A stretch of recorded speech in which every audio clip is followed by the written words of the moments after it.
Absolutely fantastic to be with you today.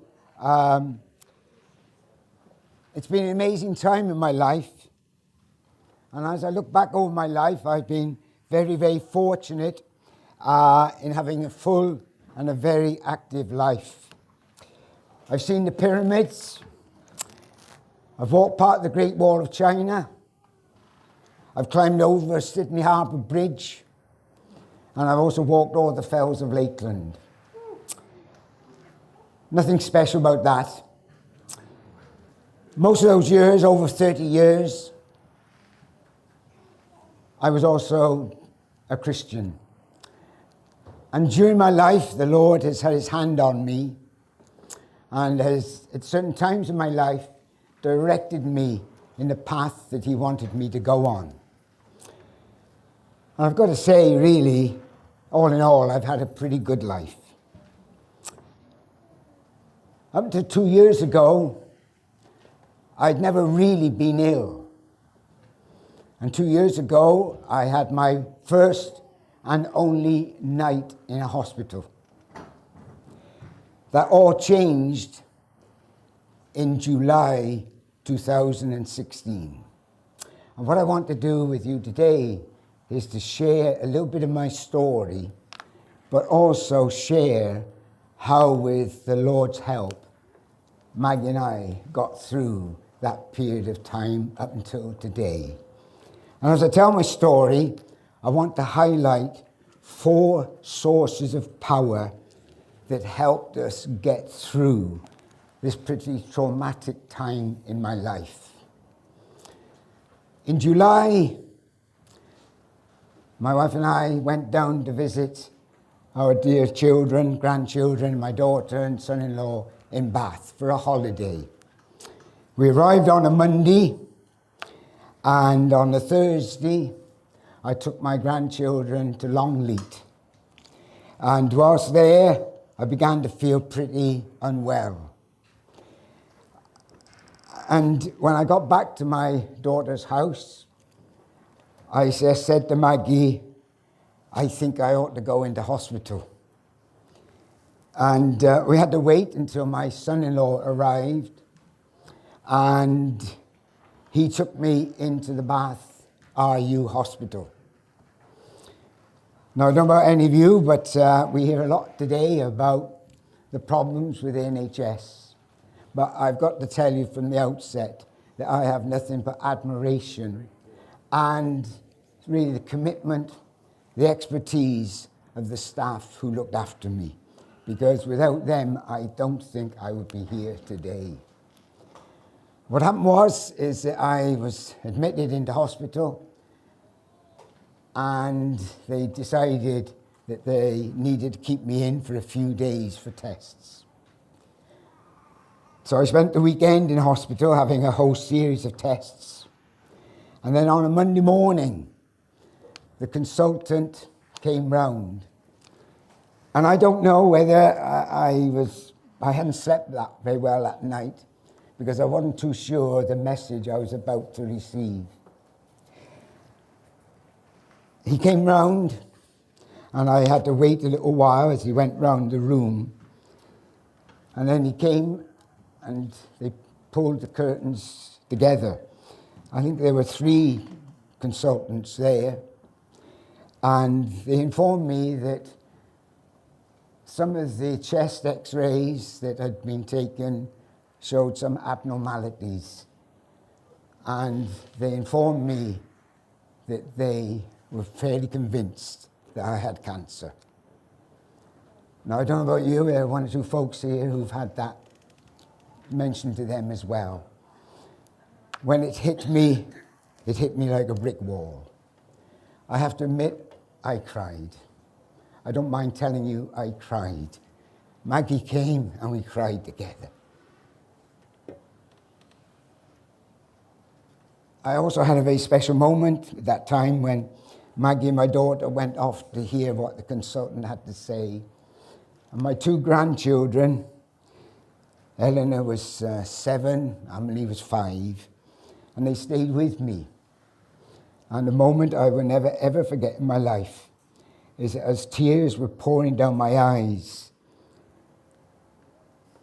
they both hugged me in each leg.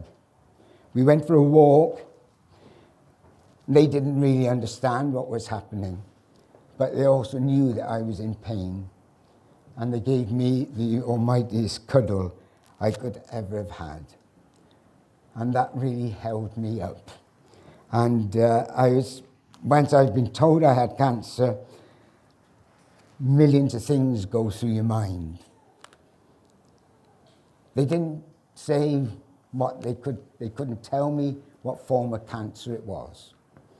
They said, you have to go into the cancer ward, and it could be you're going to have 2 weeks of intensive tests whilst they find out what form of cancer you have.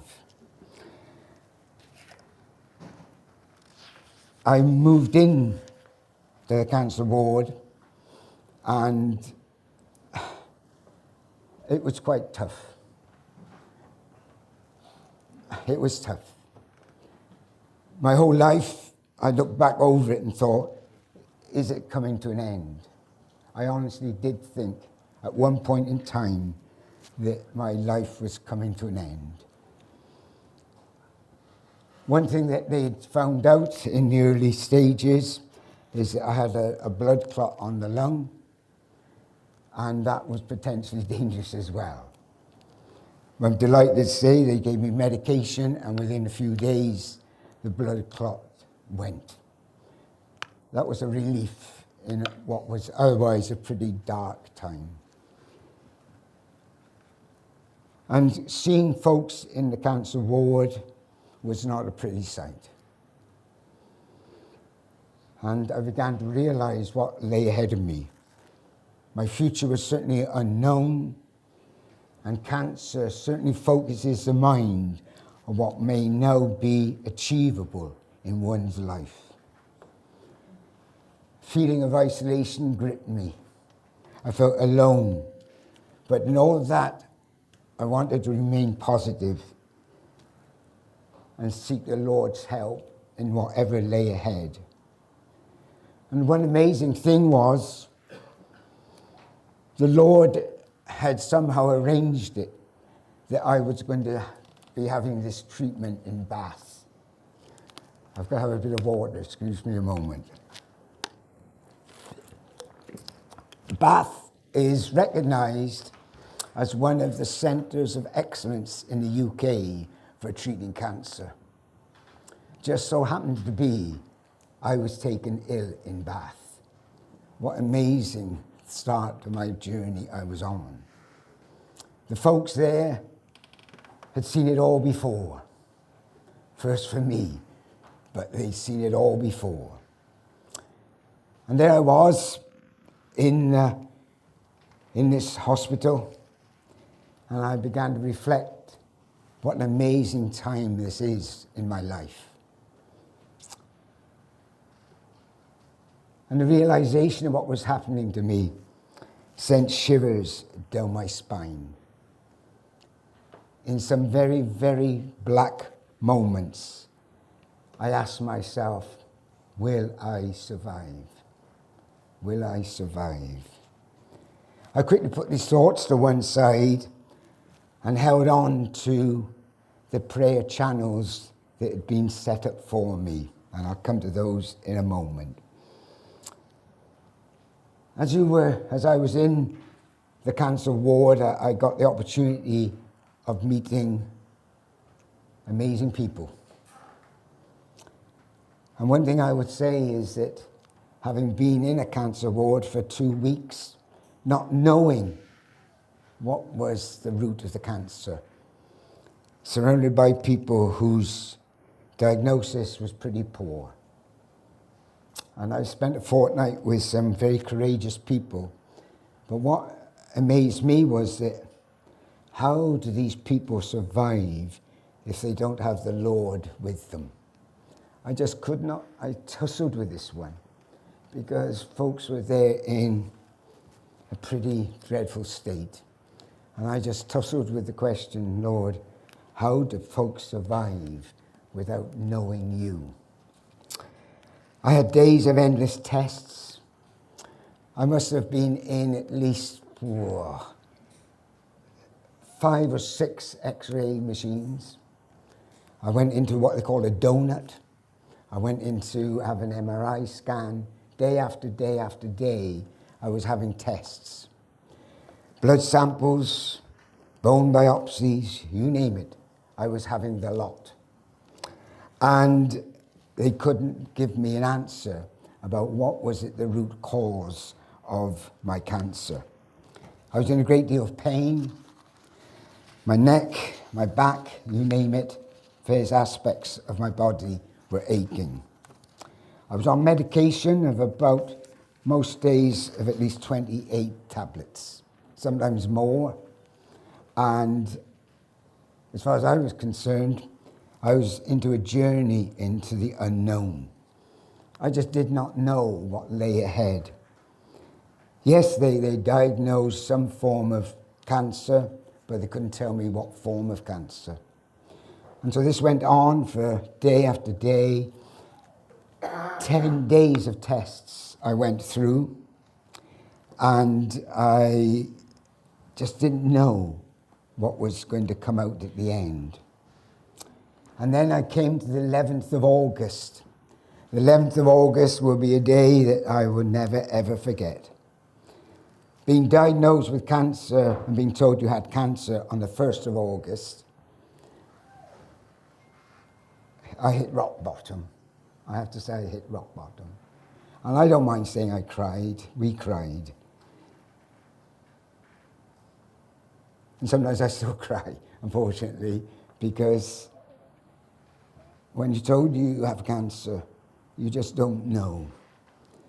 But on the 11th of August, I knew that the panel of consultants were meeting, and they were going to come and visit me and tell me what form of cancer I had. Up to this moment in time, I'd been working with the oncology people, the bone people, because they obviously thought I had bone cancer. And for those who know that if you're diagnosed with bone cancer, the outcome isn't very pleasant. And so I anticipated I was under the bone cancer. But they came in, and it was something that will always be part of me, my moment, is that they came in, and about 6 of them came in to my ward, pulled the curtains, here we go again, I thought, what are they going to tell me?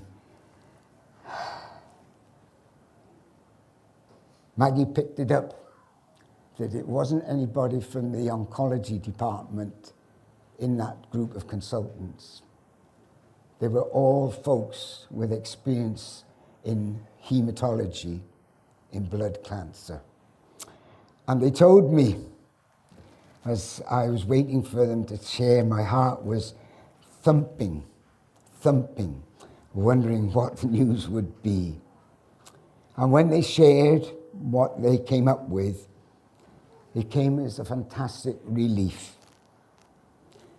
Because what they said is that what you have is not curable, but what you have is treatable. And I don't know, I just praised the Lord and said, thank you. I think they were a bit amazed when I shouted thank you, because they thought, hang on a minute, you still got a serious illness. But I felt I'd been given an extra time in my life. As I explained, it wasn't curable, but treatable. And there was to be an urgency to get going. The overriding fact was that my life, which at one point I seriously thought was coming to an end, had been given a reprieve. What wonderful news. They said to me, they wouldn't give any time on it, but she was fairly confident that if I went through the treatment, I would be given a number of years to live. And I just could not believe that news. From being so rock bottom, the prayers of so many folks were being answered. And we were in the right place. It emphasized again that I was in Bath. Someone once said to me, "What have you been taken ill?" And I've got nothing against Halifax, but if you had been taken ill somewhere, what a place to be taken ill in. And so I said, "Thank you, Lord." So what is myeloma? I'm no medical expert, so I'm not going to spend too long on this, folks. This is what I discovered. Myeloma is a type of bone marrow cancer, and it eats away at your bones.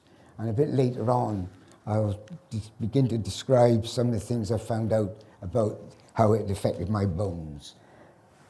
Next one. Approximately, these are the facts I've taken from the Myeloma UK brochure. 4,800 people are diagnosed with myeloma every year in the UK. Isn't it quite amazing that a few months ago, Caroline Howard may have been with you, and Chris shared that Caroline had also been diagnosed with multiple myeloma. Two people within connections with this church have found out that they had the same illness. And Caroline and I and Chris and Maggie, we've shared many a time their experiences and my experiences, and it's been a very similar path we have followed. So myeloma accounts for 15% of blood cancers, but only 1% of known cancers. So myeloma is way, way down in the extent and the number of people who suffer from it. Okay, next one. This is interesting. It mostly affects people aged 65 and over, but it has been diagnosed in a few folks as young as 20. So but primarily it is a cancer that is for over 65s. And this is quite amazing. I also discovered that some GPs throughout, I don't know, have we got any of the doctors in today? No, we haven't. They all seem to, they didn't want to hear this story, I suppose. Some GPs may never come across a case of myeloma in the whole of their careers, because it is so difficult to actually diagnose. And the effect can be similar sorts of ailments you have, but it is a very difficult one to pin down. And so my own GP has come across it, and Celia, she's not with us today, is she? Celia has informed me that in her career, she's come across 2 people who have suffered from it. And so there I was, delighted to know that I had something called multiple myeloma. But early on I said there were 4 sources of power that kept Maggie and I going. That can come off, Lorraine, that can come off. And the first one that I want to share with you was the power of prayer. And it's hard to know where to begin. Many, many times throughout my treatment, I was acutely aware of the massive amount of prayer that was being said for both Maggie and myself. We were inundated with cards and best wishes from so many folks. And knowing we were being lifted up was a real, real blessing for Maggie and I. I'm aware that King's had many meetings to pray for us. And Maggie and I cannot thank you enough for your constant prayer. We felt it, we knew it. And I was also conscious that many folks from West Cumbria and beyond were praying for Maggie and I. One was a dear friend who can't be with us this morning. I wish he had been, but he couldn't be with us. Prayed for me every morning at 10 o'clock. He would spend 10 minutes praying for me every morning at 10 o'clock. And I don't want to embarrass anyone, but there's someone here who shared with me that her dad prayed for me at 4 a.m. every morning. Who got up at 4 a.m., I don't know. But knowing that someone was praying for me at 4 a.m. was very, very crucial. And on many occasions, I felt lifted up, knowing that people were praying for us. I have to admit, I went through some pretty tough times. But all along, I knew I was not on my own. We sent regular emails to folks, giving them an update on my condition and future prayer needs. And prayer certainly helped us cope with each day, and sometimes minute by minute. We were very fortunate that we found ourselves in Bath, and across the road from where we stayed for 3.5 months was Bath City Church. And Bath City Church, like us, had regular prayer meetings. And once I'd gone there and I told them a bit my story, they prayed for us on a regular basis as well. I also was aware that my son's church in Christchurch, New Zealand, set up a prayer network for us as well. And knowing all of this couldn't help but be lifted up. And so many prayers throughout my treatment were answered. First of all, being in Bath to have the treatment, as I've always said, in the Centre of Excellence, was just mind-blowing. The timing of the diagnosis, to hear that I had multiple myeloma, although it sounded bad, it could have been a lot worse. And so I was so grateful that I was given the opportunity to have further life. The reason that they put me in quickly was that I have discovered that I was very close to dying. There was no doubt about it. And they actually decided, and the answer to prayer is that as soon as they diagnosed me with multiple myeloma, they started the treatment the next day. The chemo, and the nurse made herself available. She said, I don't normally do this, she says. I don't do it very often these days. She says, but you're going to start your treatment tomorrow. And so from one day being told what you had, and the next day they started the treatment. That can only be answers to prayers, folks. And later on, there's so many other times that there was prayer came to my aid. And there was one time in particular that stands out for me, is that a few months later, when I was down there in January, I was ready to go to have the full chemo treatment. And the doctor came in and said, oh, hang on a minute, you've got a bit of a chesty cough there. I said, yes, I've got a bit of a chesty cough. He said, oh, hang on a minute. He says, I cannot let you go ahead with your chemo treatment until you've had an chest x-ray to see the extent of what's the problem with your lungs. Wow. I'd built myself up to this moment in time to start the next course of my treatment. And here I was being told that a chest x-ray might actually say, aye, boy, you're not going ahead yet. And the thoughts went through my mind was that, well, I've come this far, surely I'm not going to be held up now. And it was one of those moments in time where I just said, Lord, I'm handing it over to you. Lo and behold, that prayer was answered, because the doctor never did come back to me after the chest x-ray. The next thing I knew, the nurse arrived and says, right, we're ready to start the chemo treatment. Get going. And so the prayer was answered that I was allowed to proceed with the treatment. And so prayer strengthened us in God. It encouraged us. It gave us courage. And it constantly restored God's peace in us. We felt less alone and closer to God. And so the first power that got us through was the power of prayer. And so there I was in hospital, and they wanted, as I say, they wanted to start the treatment immediately. Just got turned over, folks. On the 15th of August, I was discharged from hospital, I spent a few days at my daughter's house. I had to go to the hospital twice a week for chemo injections. And I thought this would be fine, but it was quite clear that my daughter's house was not going to be very appropriate for us to stay for any length of time. And by now, we had made the decision that we were going to stay in Bath. That was not an easy decision to make, but it was the only decision I could take, because I knew I was in the right place having the treatment. And so for 7.5 months, the best part of 7.5 months, Cockermouth was 300 miles away.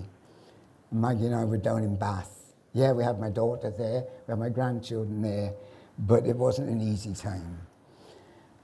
And about that time, my son had been informed that I had cancer, and he flew back from New Zealand for 1 week. That was mind-blowing, because I thought, well, I've now heard I'm okay, I'm all right for a year or two.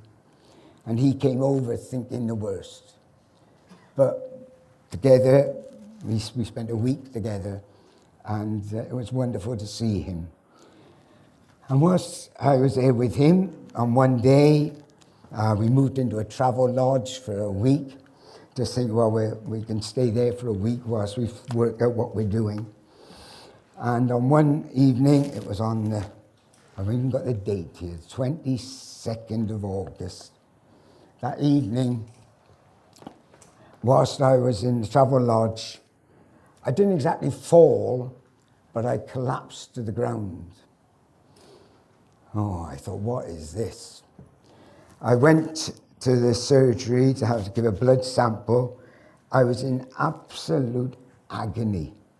My right side, my right femur, my right hip, I was off the scale. They ask you, what's your pain level? Is it 1 to 10? I said, it's 20 plus, I said. You know, I just cannot. And there I was in the surgery, and I sat on a chair, and I couldn't get up. I could not move. Next thing I know, they've had to call for an ambulance. Ambulance arrives, and I'm stretched out of the surgery back to the hospital. I'd been out of the hospital for a week. Here I was back there. And they put me on to morphine, and they said, oh, that should kill the pain. Blimey, I was drinking it like whiskey, you know. It was, you know, it was just, they said, you'll be okay. So I was allowed back out to the travel lodge. 2 days later, in the travel lodge, I'm lying there, and I say to Maggie, I can't move. I cannot move. Lo and behold, ring up again the ambulance.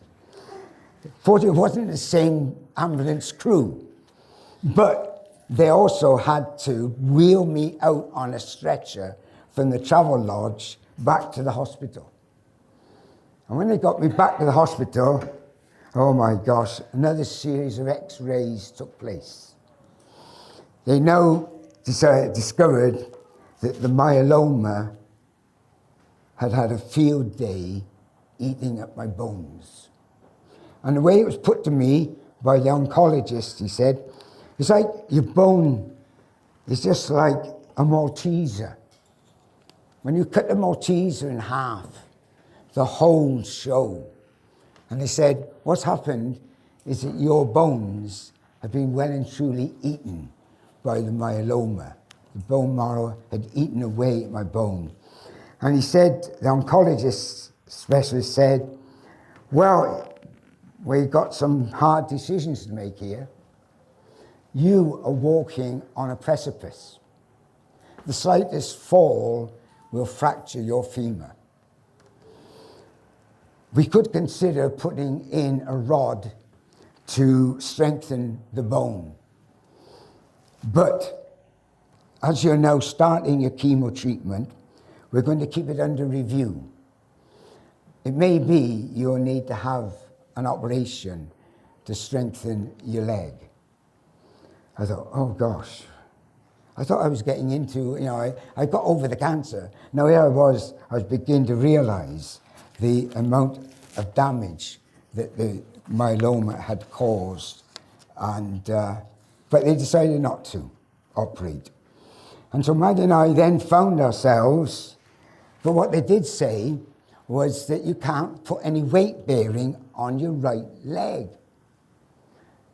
Oh, what does that mean?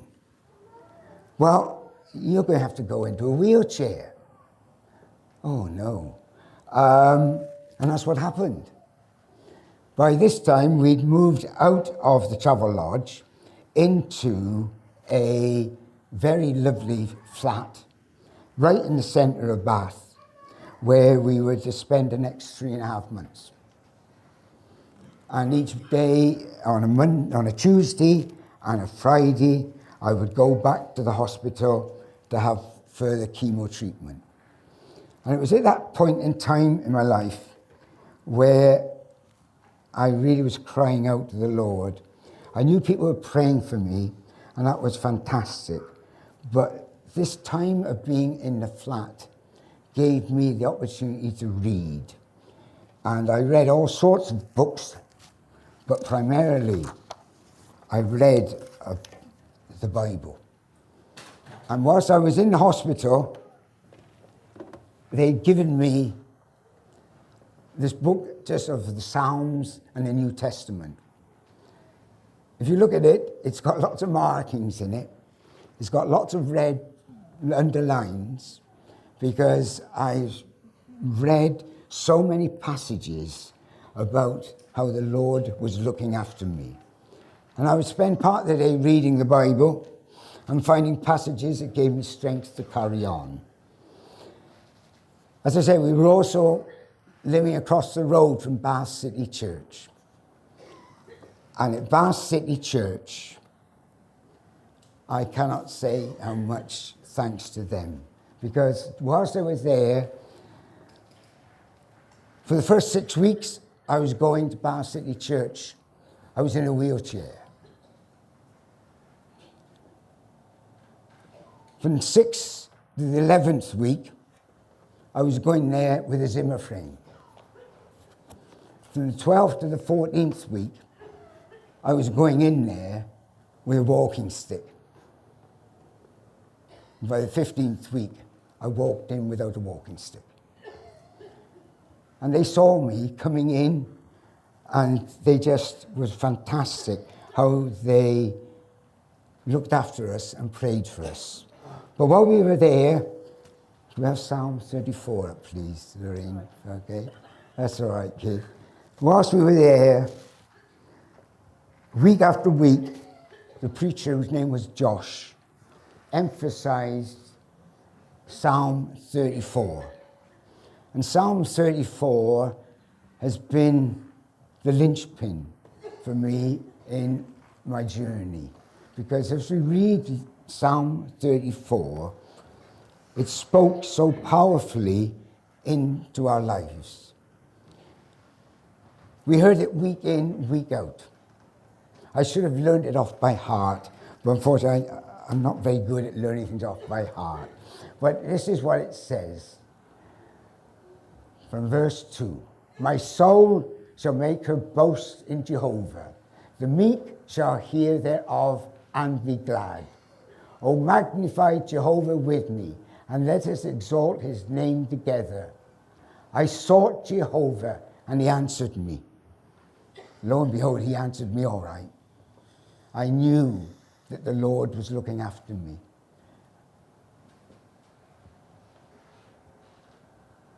And he delivered me from all my fears. I had fears, still having fears. But I just sensed the Lord was delivering me from those fears. They looked up unto him and were radiant, and their faces shall never be confounded. This poor man cried. Yeah, I cried. I cried. So I could relate to Psalm 34. And he saved me. Saved him, he saved me. So where it says him, I put my name. And he saved out of all his troubles. Time and time and time and time again, Psalm 34 came back to me. The angel of Jehovah encampeth around about them that fear him, and delivereth them. O taste and see that Jehovah is good. Wow. Taste and see that Jehovah is good. I cannot tell you how many times I said that. At nights I would say it over and over and over and over again. And I kept emphasizing how powerfully the Lord was at work in us. It wasn't just Psalm 34, though. There were other promises that folks sent to us about depending upon the word of the Lord. And I think, could we have the next one, if that's possible, Lorraine? 2 Corinthians, possible? Could I have the next passage? 121. Yep, Psalm 121. Verses 7 and 8. Now, I don't know which of you sent this to me. I had so many biblical texts being sent to me, but this one was another one that I held on to in this period of my life. Jehovah will keep me free from all evil. He will keep thy soul. Jehovah will keep thy going. And where it says thy, I just kept saying thy. So I would say, Jehovah will keep thy from all evil. He will keep thy soul. Jehovah will keep thy going out and coming in from this time forth and evermore. That spoke on quite powerfully to me on a number of occasions. And there was another one that someone sent to me, 2 Corinthians. What a powerful word this one was. It said, and he has said unto me, my grace is sufficient for you, Di. For my power is made perfect in weakness. I felt pretty weak, but I sensed the Lord was with me. Most gladly, therefore, I will gather glory in my weaknesses, that the power of Christ may rest upon me. Wherefore I take pleasure in weaknesses, in injuries, in necessities, in persecutions, in distress, for Christ's sake. For when I am weak, then I am strong. And that held me up on many, many occasions. And just 2 other passages that spoke powerfully to me during this period. Matthew 28, verse 20. I don't know who sent me this, but someone did send me this text. We've heard it all before. I am with you always, even unto the end of the world. In a way, I felt at the end of the world. Cockermouth was 300 miles away. There I was down in Bath. Mind you, Bath's got plenty of things to enjoy. I'll come to that in a moment. But I did feel, Maggie and I, pretty isolated very often. But I felt, no, the Lord is there and he is with me. And there was one other passage that spoke to me and Maggie, is Isaiah 41, verse 10. Fear thou not, for I am with thee. Be not dismayed, for I am thy God. I will strengthen thee. Yea, I will help thee. Yea, I will uphold thee with the right hand of my righteousness. And so the power of God's word spoke very powerfully to Maggie and I as we were going through this treatment. And during that time, I appreciated the visits that I was receiving from volunteers from local churches and the hospital chaplain, who would come in while I was in hospital regularly and share God's word with us. And I just said again, as I said earlier on, I don't know anyone can go through the experiences I've had without having some knowledge of the Lord. And so the second power that kept us going was the power of God's word. And so I said, for 6 weeks, I had to use a wheelchair. No, if you've never ever experienced having spent 6 weeks in a wheelchair, it's very enlightening. Dear old Maggie would push me around, and I've got to say this, unfortunately, because she pushed me around, I'm sure part of her back condition is because she was pushing me around. People look at you differently when you're in a wheelchair. And they think, well, you know, what's wrong with you? And at the time, what I should have mentioned is that during this whole exercise, I lost about 3 inches in height. And I lost 3.5 stone in weight. And so I put a little bit back on, but I'm not going to put much more back on. The days of that are over. But there was one thing about being in a wheelchair, it does give you certain perks. And a little story is that Bath is, as I say, a pretty lovely place to be spending some time with. Although I was limited in what I could do. We managed to get to the cinema, the theatre, and I even watched a little bit of Bath Rugby Club play in a wheelchair. And when you're in a wheelchair, you get certain perks. And one of them was that the local theatre I went to with Maggie, and they said, oh, you have to pay to get in on your wheelchair, but your carer goes in free. So on one occasion, I was due to hand the wheelchair back to the mobility people. But I thought, no, I'm going to, they said, well, I kept the wheelchair for 2 extra weeks in order to take advantage of these perks. And so it cost me, I'm not sure whether the cost of the wheelchair for an extra week balanced out with the cost of the saving from taking a carer into the hospital, into the theatre, but it was something which we managed to do. But going to see these things was a great boost.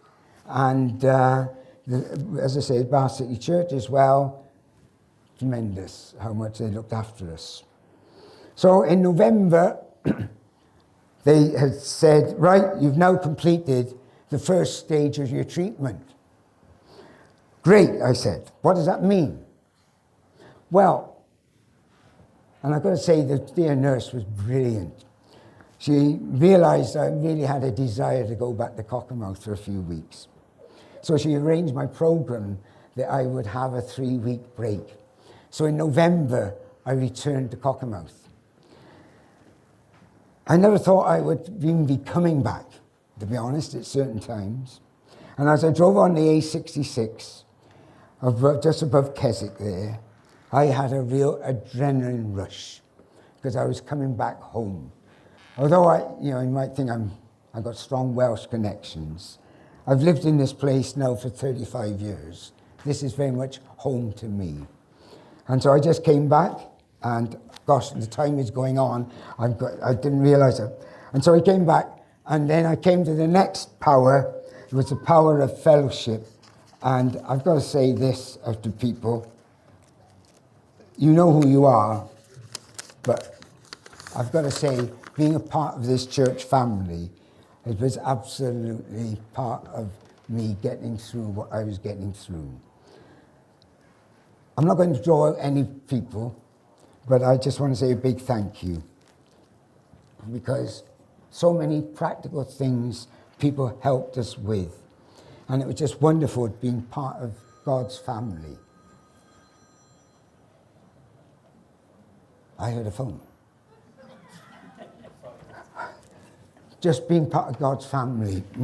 So we were overwhelmed, as I said, with the number of cards and best wishes we received, and so much help in practical ways. And I could go on and tell you many stories, but all I just want to emphasize is that Maggie and I were so grateful for being part of God's family here and how you helped us. And I think that power that we got from that and the encouragement we got was so great for us. And there were one or two positive things about being in Bath. I was able to spend valuable time with my daughter, and that was great.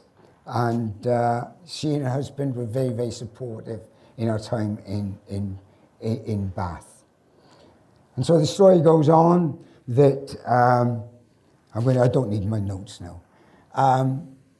We went back down in end of November for 4 days of further tests on my chair, on my heart, my lungs and what have you. I then came home for 5 days. I then went back down to Bath to have injections to stimulate the growth of stem cells in my body. And then I had to go to Bristol in December. And there I was set up on a machine for 6.5 hours. What? A tube went in here. A tube went across my chest, up into a machine, and a tube went in this arm. I sat there for 6.5 hours as my blood was being pumped around. And at the end of 6.5 hours, they informed me that they hadn't collected enough stem cells. You've got to come back tomorrow. So I went back the next day, another 6 hours, strapped up to this machine. And then in December, they informed me, great, we've collected enough stem cells from you. And so I then came back home. We had Christmas at home, and we went back down in January. And in January, I was admitted into an isolation ward at the hospital.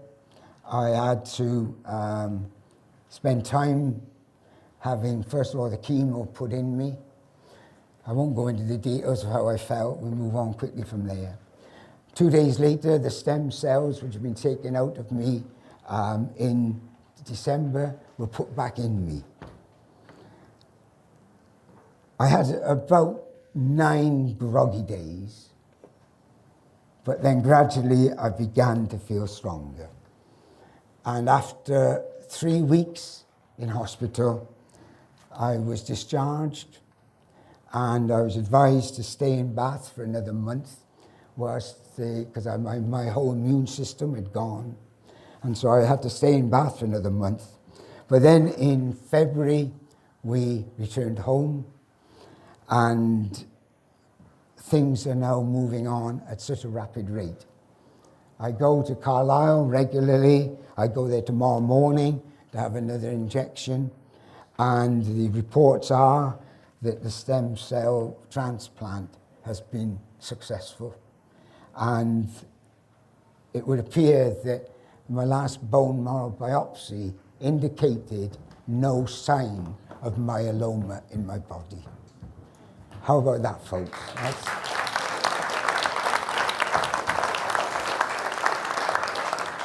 I'm not going to there were 4 sources of power that kept me going. The power of prayer, the power of God's word, the power of being part of the family, the fellowship and encouragement I got here.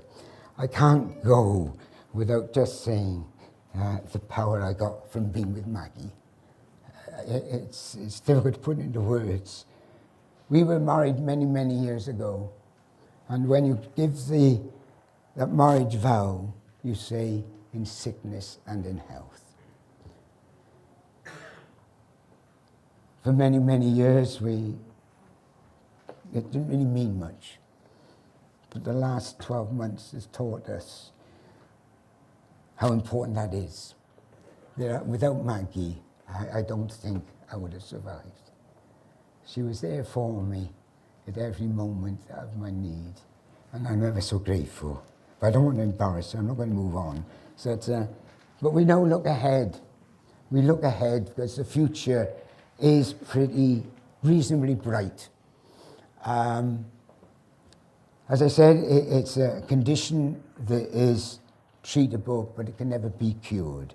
At some point in time, it's going to come back to me. That is surely will happen. However, research is ongoing, and maybe one day a cure will be available. For me, each day is a bonus. My consultant's advice is to make most of every day. I will continue to attend Carlisle for monthly injections, and my condition will be kept under review. A recent bone marrow biopsy, as I said, showed no sign of myeloma. In a few weeks, we plan to head south to see our family, and I'm beginning to walk and enjoy walking on the fells again, something at one stage I thought I would never, ever happen again. And with Lord's grace, I hope to live a little while longer. And I know with his help through the powers I've outlined, I'm determined to keep going. Folks, we're all on a journey in life, and we cannot predict what lies round the corner. Some of you here today may be going through your own testing times. It might be health, might be work, might be school, might be family, could be finance. What I want to say to you is that in such times, remember, the Lord is always there to encourage and support. And I can say categorically that the Lord has been with me every step of the way. And so in sharing this story with you, I hope it can encourage you to realize that, nothing, we heard it earlier on, was it? Nothing is impossible. Because I'm a walking witness to show that the impossible is possible. I would like really to finish with a song, but whether we've got time, Chris, I don't mind. There's one song, maybe we could come out if the band wants to come out. There's one song which also spoke very powerfully to us, and I'd like to finish with this. It's a song which we all know, which we sang time after time after time at Bath City Church. And it's the words of the song that mean so much to me today. And so if you'd like to put it up on the screen, do you know which it is? Is it your level? Yeah. Here it comes. Yeah. It's going to come. Di, that was a privilege to hear. Privilege to hear. I'm emotional. Gosh. I'm privileged. Thank you, Di. Maggie, could you come forward? I don't know where you are, Maggie. Could you come? We'd like to pray with you both. And you quoted from Corinthians, and you said, in your weakness, you were made strong. And if anyone here today, if you're feeling weak, as we sing this song, draw on the strength of God. Because in your weakness, He is strong. So if you're feeling weak, and this man and this lady have felt weak in these last few months, if you are feeling weak for whatever circumstance, it might not be health, it could be finance, it could be just life. If you're feeling weak, as we sing this song, that we are children of God. But personalize it. I am a child of God. Di personalized it. Di is a child of God. Maggie is a child of God. So if you are feeling weak this morning, as you sing this song, come and pray. So this song is the song that means so much to Maggie and I, because I really did feel that we were both children of God. So let's stand and sing this song.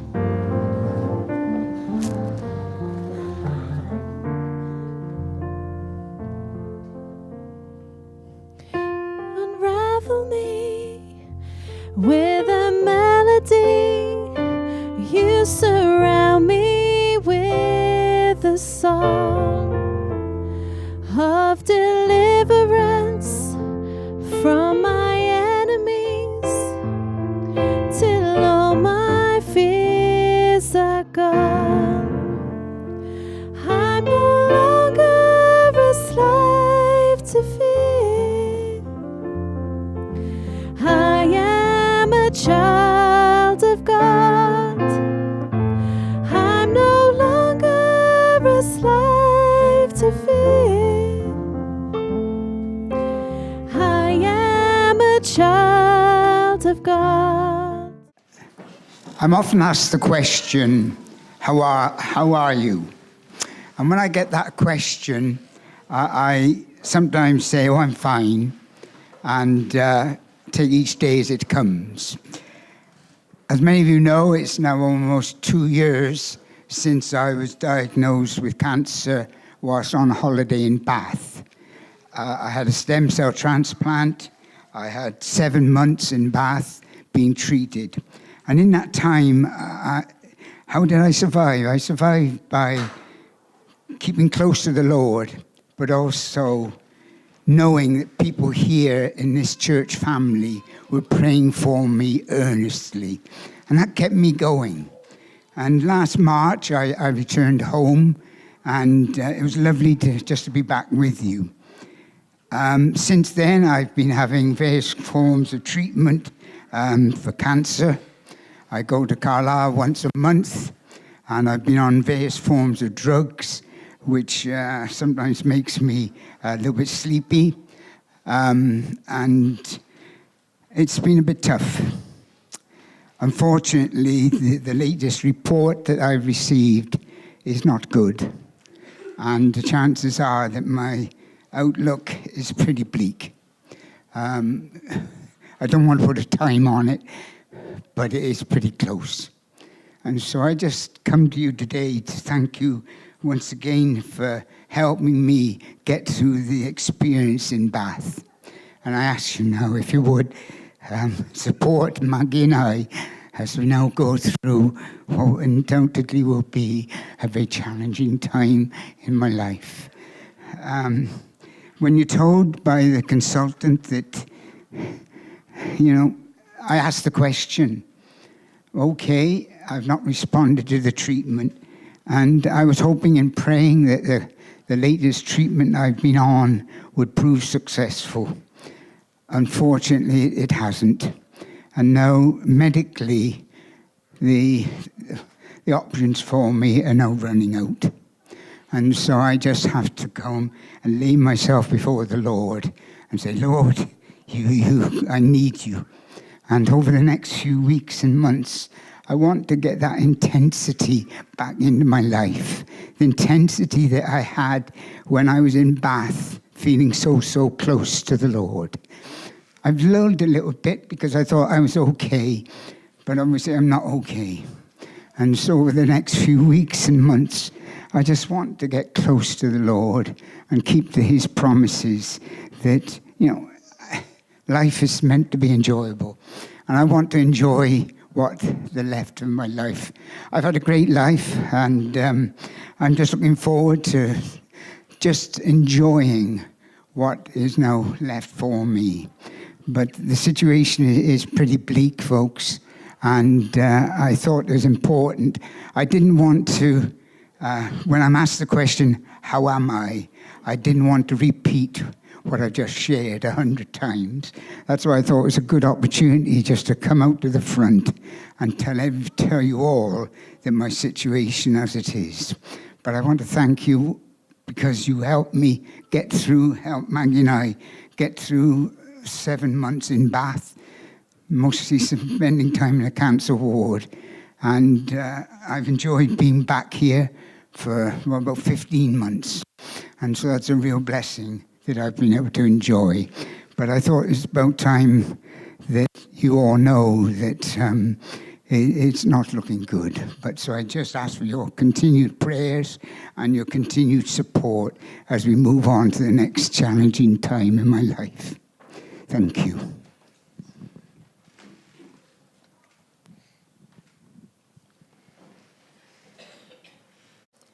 We're just going to take just a little bit of a break and just say that Di was so keen to just express that to all of us. And that's the reality of family. If you're visiting us this morning, you're not just visiting a church meeting, but you're visiting the family. And in families, you weep together, you laugh together, you share joys, you share real sadnesses. And there's been such an integrity to how Di and Maggie have walked through these last couple of years together.